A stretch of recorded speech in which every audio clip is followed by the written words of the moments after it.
Physics में भी काम में आएगा, ठीक है। प्लीज ध्यान से देखिएगा, ध्यान समझना। मैं बार बार कह रहा हूं, जो पहला क्लास है वो सबसे इंपॉर्टेंट क्लास होता है और वही डिसाइड करता है कि आपको पूरा का पूरा चैप्टर समझ आएगा या नहीं आएगा। हंसता कहां है रे? ठीक है। अब जैसे देखो, मेरी बात को ध्यान सुनिएगा, बीटी यूज क्यों करते हैं, इसका बेसिक यूज क्या है आप बताइए। आप बचपन से क्या पढ़ते हो? मैक्सिमम आप a प्लस बी का होल स्क्वायर पढ़ सकते हो, a प्लस बी का होल क्यूब पढ़ सकते हो। अगर बहुत आप अपने आप को 30 पाक खाना समझते होंगे तो a प्लस बी का पावर 4 कर सकते हो। लेकिन उसके बाद a प्लस बी का पावर 7 करोगे, a प्लस बी का पावर 8 करोगे, उसके लिए हम क्या करेंगे? बीटी यूज करेंगे, ठीक। मतलब बेसिकली ये क्या है? a प्लस बी का पावर n, इसको यूज करने के लिए हम इस बीटी यूज करते हैं, ठीक है। इसको सॉल्व करने के लिए हम क्या करते हैं? बीटी यूज करते हैं, ठीक। अब मेरी बात को ध्यान सुनिएगा, जैसे मान लो a प्लस बी का होल स्क्वायर क्या होता है? a square plus 2ab plus b square. a plus B का होल क्यूब क्या होगा? a cube plus b cube plus 3a square b plus 3ab square. तो a प्लस बी का whole square में कितने टर्म आ रहे हैं? 3। a प्लस बी के होल क्यूब में कितने टर्म आ रहे हैं? 4। तो इसमें याद रखिएगा, जैसे मान लो कि एग्जांपल मैं ले लेता हूं 1 माइनस 2x का पावर 5। नंबर ऑफ टर्म कितने है? पावर कितने है? 5। तो नंबर ऑफ टर्म क्या हो जाएगा? 6। एक ज्यादा, ठीक, एक ज्यादा। अगर मान लो पावर 8 होगा तो नंबर ऑफ टर्म कितना होगा? 9। अगर पावर 12 होगा तो नंबर ऑफ टर्म कितने होंगे? 13। क्लियर है? अब देखो, एकदम देसी फॉर्मूला देता हूं, कोई गूगल की जरूरत नहीं है। देसी फॉर्मूला मेड बाय गांव का देहात, पूरा एकदम देहाती मैं सबको सिखाऊंगा पूरा। कभी कोई भी फॉर्मूला रटने की जरूरत ही नहीं पड़ेगी। देखिए आप लोग, आप बहुत इंटरनेशनल मैथ ये सब पढ़ते हैं, आप देखिए देहाती से मैथ पढ़ करके देखिए कैसे पढ़ाते हैं, ठीक है। अपना फॉर्मूला है, देखो 5 है, ठीक। कहां से स्टार्ट करते हैं? देखो 5C0, अरे काउंटिंग तो आता है ना रे। अब फिर उसके बाद 5C1, 0 के बाद 1, अब फिर 5C2, है ना, अब फिर 5C3, अब फिर 5C4, अब फिर 5C5। बताओ 1 गो 2 गो 3 गो 4 गो 5 गो 6 गो टर्म हो गया कि नहीं हो गया? है ना? यस सर, 6 हो गया। अब देखो, अब कैसे भैया? अब आगे देखो 1 का पावर 5, 1 का पावर यहां पे अगर 5 लिखेंगे तो यहां पर -2x का पावर 0, ये दोनों का सम क्या होना चाहिए? क्या होना चाहिए? 5 आना चाहिए, ठीक। अब घटते जाएगा, ये क्या हो जाएगा? 1 का पावर 4, तो ये क्या होगा? -2x का पावर 1। देखो आ रहा है कि नहीं आ रहा है? 4 + 1 5 हुआ। अब यहाँ पे देखो 1 का पावर 3, तो क्या होगा? -2x का पावर 2, है ना? अब यहाँ पे देखो 1 का पावर 2, तो -2x का पावर 1 का पावर 2 होगा ना, तो -2x का पावर 3। और 5C4 का होगा 1 का पावर 1, तो -2x का पावर क्या होगा? 4। और 5C5 के साथ क्या होगा भैया? 1 का पावर 0, -2x का पावर 5। बताओ जिंदगी में कुछ रखा है? है या ना? अब बताओ, ये आपको कॉम्बिनेशन तो समझाया हो ना कैसे सॉल्व करते हैं, है या ना? बेसिक फॉर्मूला क्या है कॉम्बिनेशन का? बोलो, n का फैक्टोरियल अपॉन r का फैक्टोरियल n माइनस r का फैक्टोरियल, है या ना? 1 का पावर 5 क्या होगा? 1। -2x का पावर 0 क्या होगा रे लफुए? -2x का पावर 0 क्या होगा? वाह वाह रे गुरु वाह, 12वीं में आ गए हैं। बोल, किसी से भी पूछ ले, मेरे पुराने बच्चों से, बता रहे 1। किसी का भी पावर 0 क्या होता है? 1 होता है। क्लियर है? ये सॉल्व हो जाएगा कि नहीं हो जाएगा? अब एक चीज और समझो, एक चीज और समझिएगा। देखो अगर प्लस है, ये फॉर्मूले पता है आपको, एनसीईआरटी आप करोगे ना तो आपको अलग अलग फॉर्मूला दिया रहेगा, लेकिन मेरे साथ आपको अलग अलग फॉर्मूले की जरूरत ही नहीं, इसी फॉर्मूले से सारा का सारा काम होगा। अगर पॉजिटिव है तो सारा पॉजिटिव होगा, ठीक। अगर नेगेटिव है तो पहला positive negative positive negative positive negative, automatic भैया। बताओ -2x का पावर 1 क्या होगा? -2x होगा, तो रिजल्ट पूरा नेगेटिव हो जाएगा कि नहीं हो जाएगा? है ना? Come on guys, do it fast. चलिए क्वेश्चन नंबर 11 देखिए। ए प्लस बी का पावर 4 और माइनस ए माइनस बी का पावर 4। ठीक, आपको जैसे मैंने सॉल्व करवाया था वैसे सॉल्व करना आपने। देखो स्मार्ट स्टडीज पूरा होना चाहिए। आप इसको क्या लिखोगे 4c0 ए का पावर 4 बी का पावर 0 है ना, प्लस 4c1 ए का पावर 3 बी का पावर 1। ठीक, फॉर्मूला याद करने की जरूरत पड़ी है बताओ? नहीं ना, सिर्फ दिमाग का खेल है। भैया जी एकदम पीछे बैठ करके कुछ बोलता नहीं है, अब पीछे बैठ जाता है। अरे मेरे को बोलता ना, तिल्ली जगह बना देते हैं, हम जमीन पे बैठ जाते हैं, फिर हम कुर्सी दे देते हैं। ठीक, प्लस 4c4 ए का पावर 0 बी का पावर 4, ये एक ब्रैकेट में ले लो। ठीक है ना, अब उसके बाद इसको सॉल्व करो।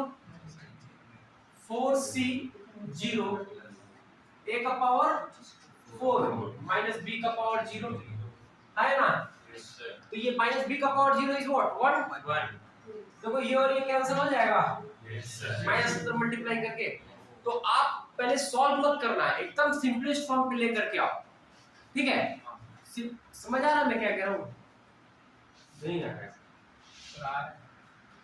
पहले तो छुट्टी अगर अगली बार से किया ना, सीधे घर पे आ जाओ और खाना खाने के लिए समझा? और ये मत सोच कि मेरे को कुछ भी खिला देगा चलेगा।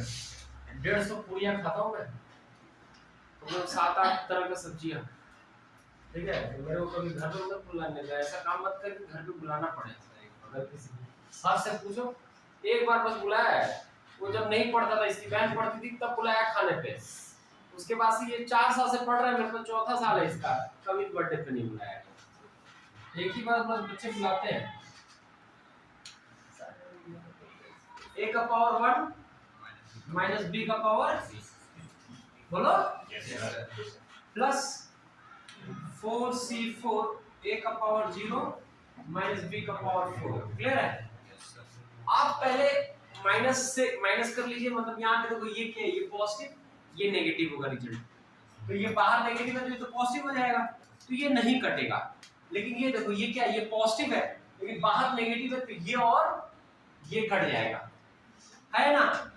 ठीक, एकदम सिंपलेस्ट कर लेंगे तो क्वेश्चन पहले ये लेकर के आ जाओगे। ठीक, उसके बाद कह रहा है क्वेश्चन कि इवैल्यूएट √3 प्लस √2 का पावर 4 माइनस √3 माइनस √2 का पावर 4। तो आप ये मत करिएगा कि फिर इसको भी सॉल्व करिएगा, जो आपका रिजल्ट आएगा उस पे आप क्या करोगे, a की वैल्यू √3 और b की वैल्यू माइनस। भाई मैंने तेरे को माइनस का फॉर्मूला कभी दिया है? क्लियर है? समझ आया बात? Do it fast. चलिए क्वेश्चन नंबर 13 यही मार्क कर लीजिए प्लीज। इस तरह के क्वेश्चंस आपके एग्जाम में तो स्ट्रेट फॉरवर्ड दे देगा, ये हो सकता है यही उठा करके 4 नंबर में दे दे। ठीक है, इंपॉर्टेंट है, लेकिन इस तरीके का क्वेश्चन एक स्टार्ट है, बिगिनिंग है for competitive section for IITs. ठीक है, तो अच्छे से समझिएगा, एकदम सिंपल है और देखिएगा कितना बहुआ है। देखो क्वेश्चन क्या है, 9n का power n plus 1 minus 8n minus 9, इसको प्रूव करना है कि इट इज डिविजिबल बाय 64। तो बताओ कैसे करेंगे?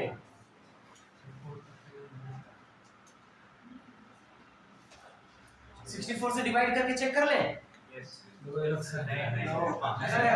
11 में आ गया है, थोड़ा तो टेक्निकल पढ़ाई कर। ठीक है, जरा ध्यान दीजिएगा। आप बताइए इस 9 को क्या मैं 1 प्लस 8 लिख सकता हूँ? yes, कोई दिक्कत तो नहीं ना? no, sir. क्यों लिखे हैं? क्योंकि मैं आपको बीटी में a प्लस b का पावर n सिखाया होना भैया, n प्लस 1। बाकी ये एज इट इज कॉपी करते चलना, इसका कोई बहुत ज्यादा रूल नहीं है। ठीक है, ये बस कट करने के लिए सब आता है। अब बताओ प्लीज ध्यान समझिएगा, ये a प्लस b का पावर n, और हमेशा कोशिश ये करना कि 1 रखना है यहाँ पे। ठीक है, 1 मतलब कभी भी आगे भी सोचो तो 1 रखने की कोशिश करना है। इसका और क्या यूज है मैं बताऊंगा, डायरेक्ट फॉर्मूलाज भी आपको दूंगा। नीरज भैया थोड़ा धीरे। अब देखिए, अब कैसे स्टार्ट करेंगे, n+1 C0 है ना, 1 का पावर n+1 इंटू 8 का पावर 0 ऐसे लिखेंगे है ना। आगे कैसे लिखेंगे, n+1 C1 ठीक, 1 का पावर ये n हो जाएगा और यहाँ पर क्या आएगा 8 का पावर 1 है ना। फिर उसके बाद क्या आएगा n+1 C2 1 का पावर n-1 और 8 का पावर 2 होगा। देखो मैं आपको ये भी नहीं कह रहा हूं कि आप एक्सपोनेंट एंड पावर वाला फॉर्मूला लगाओ, मेरा ट्रिक सोचो। मैंने क्या बोला था कि एक पावर घटते जाएगा और ये वाला पावर बढ़ते जाएगा, यही तो कर रहा हूं, है ना। बोलो कोई दिक्कत है, प्लस डैश डैश डैश चलता जाएगा, लिखते जाए, इतना लिखने की जरूरत नहीं है ठीक।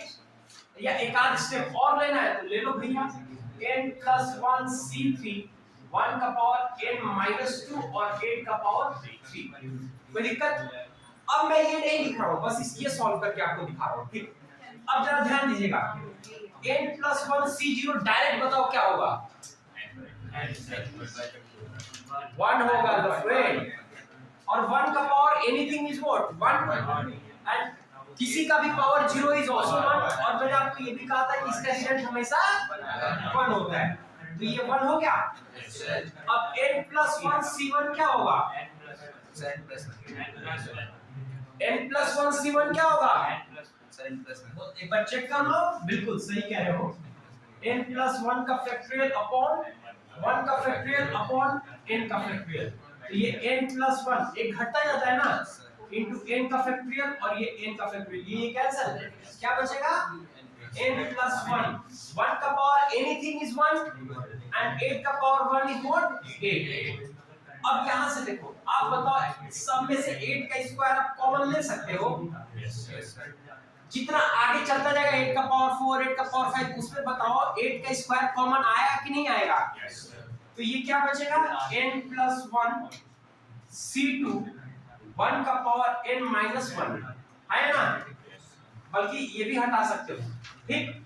फिर प्लस n+1 C3 सिर्फ 8 बचेगा, 8 स्क्वायर कॉमन ले लिए तो 8 बचा, ऐसे ही प्लस n+1 C4 8 का स्क्वायर बचेगा डैश डैश डैश है ना। और ये क्या था हमारा -8n-9 ठीक। अब जरा देखो, आप खुद देख लो, चलो इसको अगले स्टेप पे लिख लेंगे, 1 + 8n + 8 ठीक है ना, और -8n-9 यही है ना, ये 9 से कट गया, 8n - 8n कट गया, सिर्फ ये वाला पोर्शन बचा, तो 8 का स्क्वायर मतलब 64 है, तो व्हिच इज डिविजिबल बाय, तो उस था क्वेश्चन में तब ये बस स्किल डेवलप करिए, बस सोचने की टेंडेंसी बढ़ाइए, क्वेश्चन में कभी भी कोई दम नहीं होता है। Come on low it down, Allah नहीं होता है, मेक इट सॉफ्ट।